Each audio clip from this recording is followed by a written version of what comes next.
Hello everyone, my name is Pedro and I live here in Los Angeles and I run a company called Cinemil.com, and I'm also a filmmaker here in Hollywood. And last year I had my daughter and we wanted to start planning some family time together, and so my wife is not so excited about tent camping as much as I have been my whole life. And so we decided to look at some kind of like RV option. And after a lot of consideration on the different classes and everything, since I already had a 2017 F250 single rear wheel 6.7 diesel, because I was already planning on towing my race car, because I also, after a long hiatus, have decided to start racing again this year. And so as part of that, due to my budget and a bunch of other things, we decided on the truck camper. And so I did a lot of research on the internet. I went to a couple dealers. We saw a lot of the Lance campers that were available here to go look at here in the Los Angeles area. I discovered the Cirrus, primarily the 820, online. I saw a couple of YouTube videos. There really wasn't that many. There's a couple like dealer walkthroughs, which honestly is kind of pointless. They just sort of show you the basics, but what I really wanted is something like this video is kind of like a 6-month or 1-year review of somebody that owns one, because on the surface immediately it's completely appealed to me. I mean, as you can see, I think a lot of the RV industry is a little bit stuck in the past, design wise. Kind of a lot of the interiors are like a lot of wood and like beige and brown, and they kind of feel like 70s or late 70s or 80s, like. So immediately the interior design of this kind of feels like you're at an IKEA. So it's a lot more modern, doesn't feel like you're in something that was designed 20 years ago. The exterior also doesn't have that sort of corrugated side. It's this fiberglass sort of siding, which is a lot nicer, and so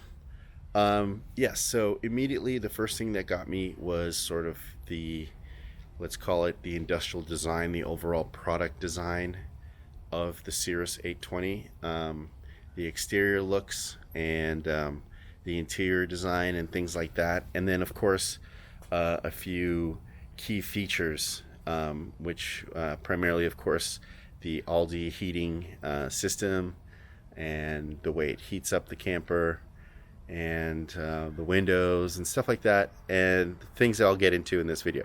So basically this video is kind of a general walkthrough of my Cirrus 820, and as I'm walking through it, I'm gonna share with you guys my experience, my ownership experience. I think I bought it in November of last year. This is a 2019 model, although honestly, you're kind of hard-pressed to find a lot of differences between the years since they first came out. I think they came out in 17 or 18, so this is a 19. If there are differences, they're very small, as far as I could tell. But anyways, this is a 2019. And, let me get started with the walkthrough. All right. So from now on, I'm just going to do this first person view. So as you can see here, it's parked in my driveway here in Los Angeles. And this is how I have it most of the time. I lower it as low as it'll go while having the steps, just to kind of keep the center of gravity low. We do have the occasional earthquake here in Los Angeles, and anyways, that might help. And then I usually just back the truck up and take off. But yeah, so this is my 2019 Cirrus. And like I said, I pull it with a 2017 single rear wheel Ford F-250 6.7 Power Stroke. This is my race trailer that I pull when I have the Cirrus on there. I'll put a picture up in a second. And yeah, and it's not a lightweight trailer. It's very stout. It's actually got the dual 7,000 pound axles, because I'm also planning to put a off-road truck on here eventually. But the race car itself is fairly lightweight. Anyways, that's the trailer I haul. But let's go looking back here at the Cirrus. There it is. I'm probably going to buy a cover for it at some point, because, we do get a lot of direct sunlight here in Burbank, and eventually I think it's going to wear. I don't have a place to store it really that's covered, so probably invest in a cover. I do wash it from time to time, and like I said, since I bought it, I use it fairly frequently, actually. I've managed to do most of the races this season, and then me and my wife and the daughter we've gone to the beach quite often, so I have quite a few trips on it already. So let's give it a quick walkthrough.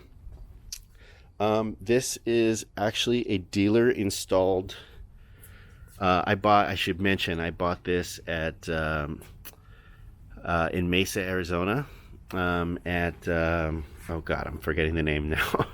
But anyways, they installed this sort of lift. So normally this is designed to sit right here in your truck bed, and this part touches your back. But specifically for the 2017 F-250, because of the way the rear bumper is, you need to actually raise it and move it backwards. So this is a little bit of a bummer. This is actually due to the design of the car, not the Cirrus. The shape of the rear bumper. It's a bummer because it pushes the camper farther back and raises the overall height of the camper by whatever that is there, maybe 4 inches. So I saw somebody online actually cut the factory bumper on the F-250 to so that they could get rid of this, and this lowers the camper on the truck, which is, so I'm considering doing the same thing myself. But anyways, I've seen some people make this out of wood. I was lucky enough that they were nice enough to include this sort of factory-made full aluminum riser. So right here we have the little pass-through window, and honestly, what I would say is, this is sort of my first complaint. I don't know if you can see right now, it's getting dark out here, but I actually have some tape on this. So I went to pick this up. Tom's Camperland is the name of the dealer, so sorry I forgot. But I actually went to pick up this trailer, or this truck camper, in Mesa, Arizona. So it's a nice drive from LA over there. The guys at Tom's Camperland were really nice. And, but on the way back, I hit my first rainstorm. And funny enough, I stopped at a gas station and I went inside the camper to see how everything was going. And I noticed a little bit of water had leaked through this window inside. Now, since then, what I've also noticed is there's a loud noise, and I can only attribute it to a wind noise. And maybe that's because this is actually spaced farther back, so the wind is actually coming in here, and essentially it's like a rattling noise of the window. So the first thing I tried to do was just tape it up to see if that stopped the noise. It's rather annoying. It's actually louder than my Toyo open country tires on my truck. It's loud enough to be frankly pretty annoying. So, and the tape didn't really help. So I think at the end of the day, I'm going to actually have to stuff some paper to keep it from rattling. So, which brings me to the more important point about this pass-through window, is that I think it's absolutely, completely pointless. I'd rather have this completely sealed off. First of all, one of the things, because you're never going to pass anything through. Maybe, just maybe, if you have a dog, maybe and he's getting annoying in the cab, and you don't want to pull over and put your dog in through the back door, you might opt to pass him through the window, right? But honestly, that's very far-fetched, even at that point. So mostly I find this completely pointless. I'd rather them just delete it and save a couple $100 and maybe put the money towards another part of the camper. The other reason is, so this is the bed up here, right? And a lot of times in the morning when I wake up, I actually hang my legs off the end of the bed, right? And I've noticed when my legs were hanging right here on cold mornings, I could feel a very strong cold draft hitting my legs. And obviously, since a little bit of water got through there in that rainstorm, basically this window system that slides over here is very poorly designed, poorly sealed. And so it becomes a place where a lot of cold air comes in through. And so, you're heating the cab with essentially gas, right, for the Aldi system. And so this is actively cooling down, and then you're actively heating it. So it's just making the whole thing more inefficient. And it's honestly, if there was a way I could have deleted this from the get-go, I would. I really don't see a point. Maybe this is sort of like a legacy design feature that they decided from other campers that they decided to carry forward. But honestly, in my opinion, it's very dumb, and it's actually poorly executed because I can feel a cold draft on the other side, and water gets through, and it's rattling. So pretty much thumbs down on this quarter window. I really don't get it as a design feature. So we'll just basically walk around while it's still light out. So these are these Ryko Titan jacks, which there's a remote that's over by the door. It's wireless, of course. And the jacks, for me, have always worked. I have always, from the get-go, just off of instinct, only ran the jacks while I was plugged into house power or while the car was on. I have heard on early models of 820s, if people ran all four of them at the same time, they would blow a fuse or they would have problems. And on the Facebook group, people always say, only run 2 at a time. I always run 4, but I try to always do it while I'm on shore power. But anyways, I've never had problems with these jacks. They seem like a pretty standard item. They've always worked for me. I hope they don't ever let me down because I use them quite a bit. I know a lot of people spend quite a lot of time, they pick up this camper and they travel for weeks or months. Personally, I'm a weekend warrior, and so I'm always jacking this up, jacking it down, going somewhere, coming back, dropping it off. So I use the jacks quite heavily, and so far in almost a year of ownership, they have not let me down. That's where they plug in there. Let's see here in the front. Haven't had any problems with the side windows. I love these windows all over the camper, actually. I think this is a really good feature point. The sky window up there is actually really cool. You can see the stars at night. I leave the mosquito net down, and it's a nice cool breeze. There are the other windows. Let's keep walking around here. So this is the TV antenna port, which I've never used. Frankly, I haven't really used the TV much. These are the 2 exhaust ports for the refrigerator. I have heard that in the early models of 820s, they didn't have a venting on top, and so sometimes the fridge would have issues. And obviously this one has 2 vents. I race over at Willow Springs in Mojave, and frequently in very hot weather, and I've never had the fridge never overheated on me. So right here we got some lighting, LED lighting.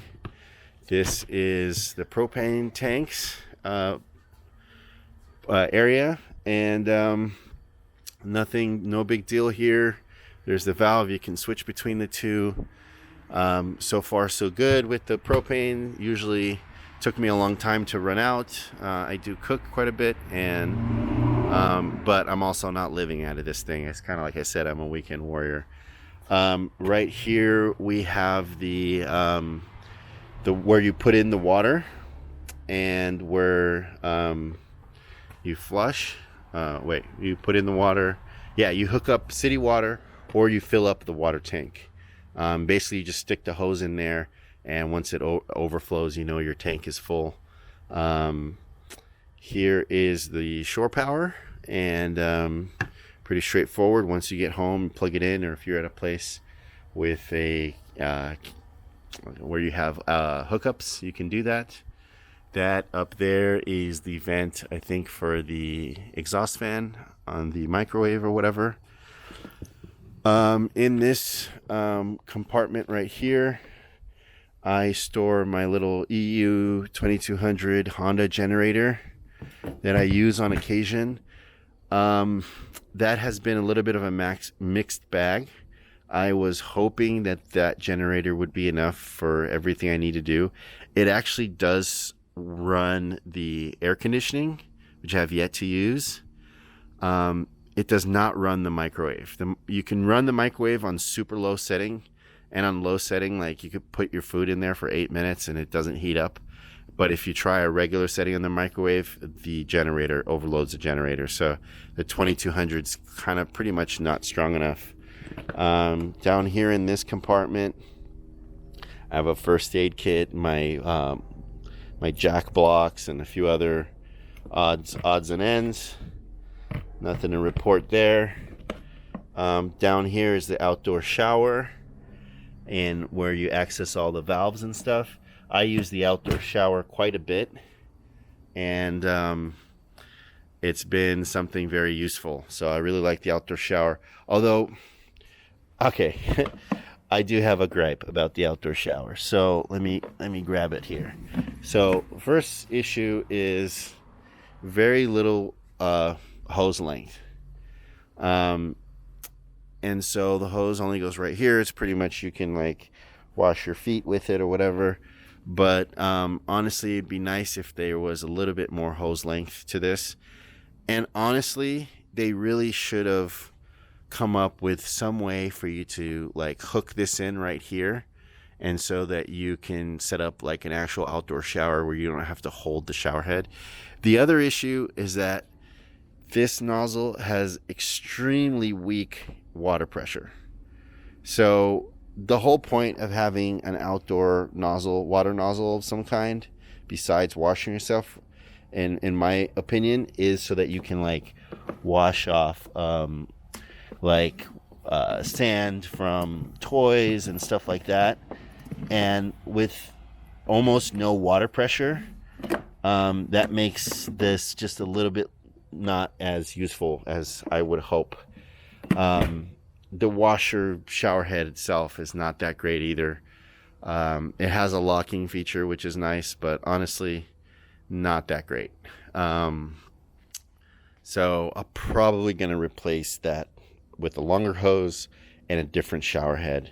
And I wish there was a way to like pressurize the water somehow. Honestly, I get really good water pressure at the sink, so I don't really understand why we don't get good water pressure at the outdoor shower.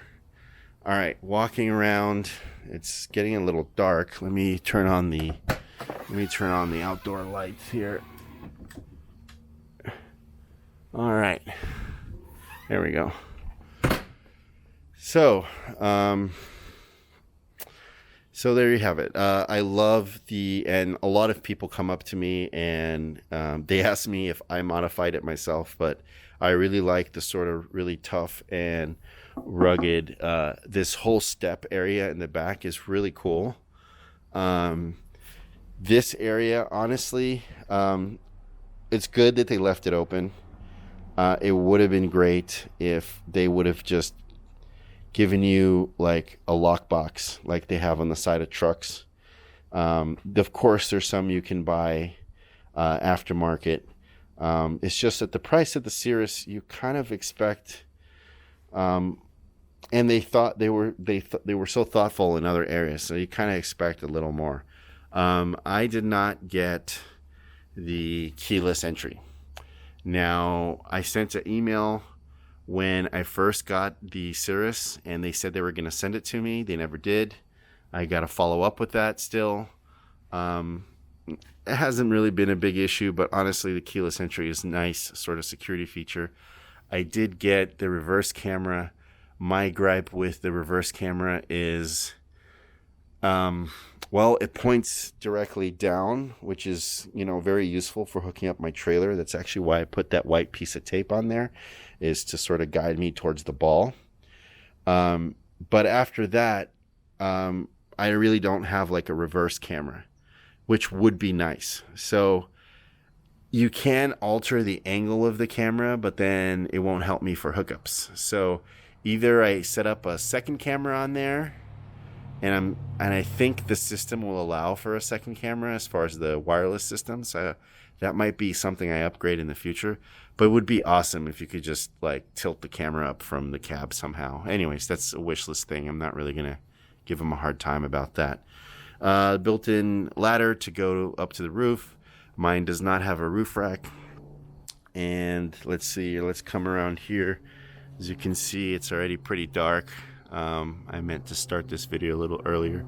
The awning has always worked for a while. Honestly, I had forgotten. The dealer showed me how to open it, and I had forgotten how to do it. But once you learn, it's really pretty easy. That extends out. The awning's been pretty good. No complaints there. This down here is the battery box. So there's 2 batteries there. And then you got an outdoor power outlet, which is very useful. At the racetrack, I use that all the time. I am using it right now to keep my battery charged on the race car. And of course, then you have 2 outdoor speakers right there. That's something I thought I would use more often, but honestly, my phone lost its pairing with the Bluetooth, and it never pairs. And so anyways, I haven't used that as much as I thought I would. You end up using a little Bluetooth type deal. So all right, let's go inside.